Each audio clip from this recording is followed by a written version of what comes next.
Tracking a story that's blowing up on social media. This morning, MyPillow CEO Mike Lindell is confirming his products have been dropped from several major retailers. Now, for weeks now, Lindell has pushed unproven theories about the 2020 presidential election, claiming voter fraud kept Donald Trump from winning a second term.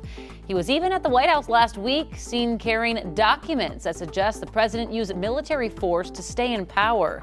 Yesterday, Dominion Voting Systems sent Lindell a letter threatening legal action over claims that their machines were fraudulent in the election. Now, the letter read in part, "Despite knowing your implausible attacks against Dominion have no basis in reality, you've participated in the vast and concerted misinformation campaign to slander Dominion."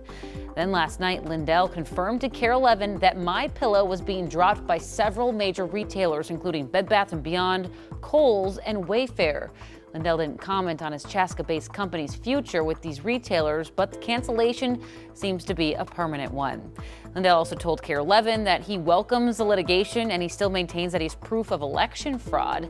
If you'd like to read more on this story and read the letter from Dominion, we do have it posted right now at KARE11.com. But kind of interesting story coming out of MyPillow, local company, employs a lot of people here. Yeah, and even though it's going to cost him a lot of money with those major retailers dropping him, he's still standing by his beliefs. Right. Thanks for sharing that, Alicia.